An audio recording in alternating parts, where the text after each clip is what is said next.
কোনো পন্থী নেই, কোনো পন্থী নেই। ও সব সব গাই বাছুর পিসি ভাইপো সব এক। ও কোনো পন্থী নেই। ও সব নাটকবাজি ড্রামা। আমরা অনেক আগেই বলেছি,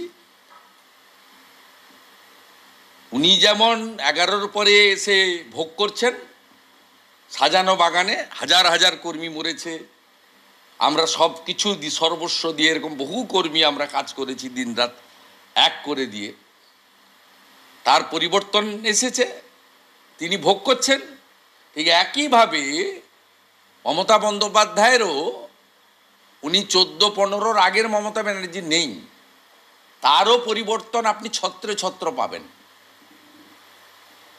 উনার সব আপনার ব্যবহারিক জীবন থেকে চলাফেরা, আদব কায়দা, কথাবার্তা সব কিছুতেও মমতা বন্দ্যোপাধ্যায়ের আগের মমতা বন্দ্যোপাধ্যায় নেই।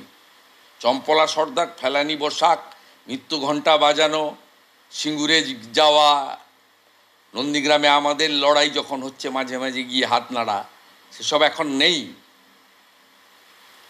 অনেক পরিবর্তন হয়েছে। স্বাভাবিকভাবে এগুলো সব ড্রামাবাজি, নাটক। এটা আমি অনেকবার বলেছি। সিপিএমের উপর রাগলে ফরওয়ার্ড ব্লকে পাঠিয়ে দিত, ফরওয়ার্ড ব্লক নিয়ে নিত। এই গোঘাটে আমাদের এমএলএ বিশ্বনাথ কারককে জিজ্ঞেস করবেন, শিবপ্রসাদ মালিক এমএলএ ছিল, জিজ্ঞেস করবেন, যে সিপিএমের সঙ্গে লড়তো ফরওয়ার্ড ব্লকে পাঠিয়ে দিত। আবার যে ফরওয়ার্ড ব্লকের উপরে আরএসপির উপর রেগে যেত, সিপিএম তাকে নিয়ে নিত, যাতে আমাদের বাইরে কেউ না যায়। পিসি ভাইপোর গল্প ঠিক সেম, এসব কোনো ব্যাপার নেই। আর বলছে প্রশান্ত কিশোর চলে গেছে, আইপিএ গেছে, ওটা চোর একটা, প্রতীক জৈন। পিএইচির কন্ট্রাক্টরের কাছ থেকে 12 কোটি টাকা নিয়েছে, আমার কাছে আছে, আমি প্রপার টাইমে সব করব। গোয়াতে ইলেকশন করতে গেছিলো, ওদের এগেনস্টে এনফোর্সমেন্ট ডাইরেক্টরেটের সিরিয়াস অ্যালিগেশন আছে, ইনভেস্টিগেশন আছে। অপেক্ষা করতে থাকুন। বাংলা 26-এ আমরা নেবই। ও যে ভাষায় আজকে ইলেকশন কমিশনারকে অ্যাটাক করেছে, আমি তো কমপ্লেন করব কাল সকালবেলা। আমি চিফ ইলেকশন কমিশনারকে কমপ্লেন করব। এই কথা বলার পরে কি করে ডাইরেক্ট ধমক দিচ্ছে, ডিএমদের দেখে নেব, ইলেকশন কমিশন তো 2 মাস, আমি 5 বছর থাকবো। কে বলেছে আপনি 5 বছর থাকবেন? আপনি এই জিনিস করতে পারেন না। ইলেকশন কমিশনকে এটাকে সিরিয়াসলি দেখতে হবে। এবং এখানে ভোটের আগে থেকে 3 মাস আগে থেকে এই অ্যাডমিনিস্ট্রেশনকে নিতে হবে, এবং ভোটের পরে আরও 3 মাস এখানে রাখতে হবে। উনি বলছেন খেলা হবে, আরও জোরে খেলা হবে। কি খেলা করবেন আপনি? 21 সালে গোটা রক্তে ভাসিয়েছেন।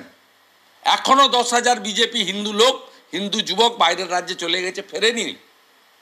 57 জন মারা গেছে, খুন করেছেন আপনারা। মানস সাহা, মগরাহাটের প্রার্থী সহ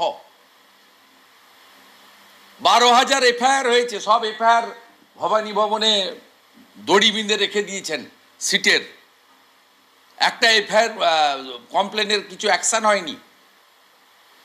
61টা মামলা কোর্টের অর্ডারে সিবিআই এফআইআর করেছে মার্ডার কেসে। আপনি কি খেলা খেলবেন? আরো জোরে জোরে খেলা হবে, তো সরাসরি হুঙ্কার। এইসব কথা বলার পরেও সরাসরি ইলেকশন কমিশনের তো ডিওপিটি এবং ভারত সরকারের গাইডলাইন মেনে একটা কনস্টিটিউশনাল বডি, তার সিলেকশন হয়।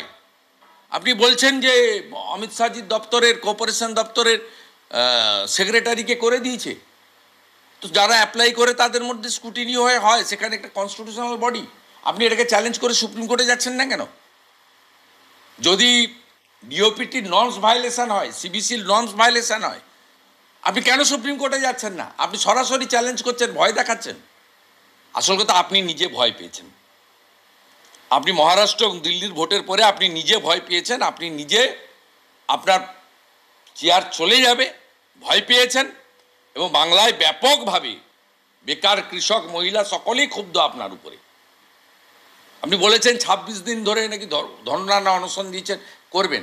ও তো দীপক ঘোষ মহোদয়, সম্মানীয় দীপক ঘোষ মহোদয় তার বই তো বলে দিয়েছে, তিনি তো আপনার সাক্ষী ছিলেন।